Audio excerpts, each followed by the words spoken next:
Hello and welcome to Moonlit Sea Prints.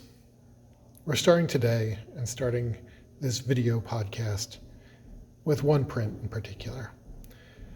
When coming to my gallery, after looking around for a little bit, everyone's first question is, how did you get started in this? How did you get started with Japanese woodblock prints?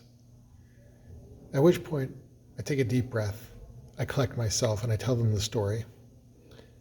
It was about 2003, maybe 2004, and I was living in Manhattan at the time. I was working in Midtown Manhattan, and I was living on the Upper East Side. And one day I had a really crappy day at work. So I decided to walk home from the mid-30s on the West Side to the Upper East Side. And somewhere along the way, I happened across this little gallery that I had never seen before. And I walked in, and all it was Japanese prints. I have a background in art.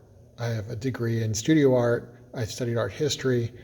And somehow, this whole genre of art was not on my list. I don't remember studying any of it in art history besides maybe seeing Hakusai's Great Wave or maybe a Hiroshige print or two. But that was about the extent of my knowledge of Japanese art and Japanese woodblocks. So there I am going through stacks and stacks, and I happened across one print in particular, and it happened to be a copy of this print as well. And I fell in love with it.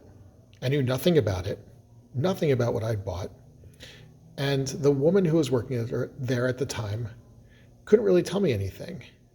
She wasn't the gallery owner, just a paid employee, and beyond the name Yoshimune, I knew nothing about what I'd bought. It was also pre-Google, so I couldn't really easily look up Yoshimune and find any results. And there weren't really many books on the subject in the local libraries as well.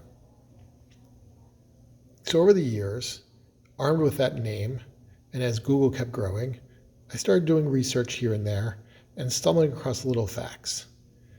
I learned that the person's first name was Aryai Yoshimune II. I learned that this piece was part of a series called Hasegawa's Night Scenes.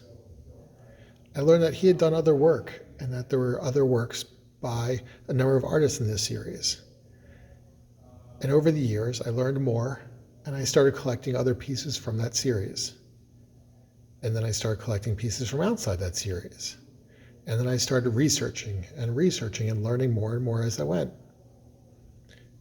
until it brought me to where I am today.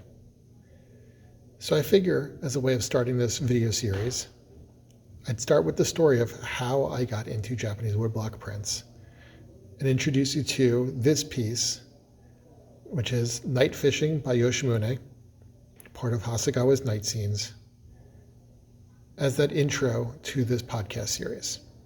I hope you stick around and tune in for more.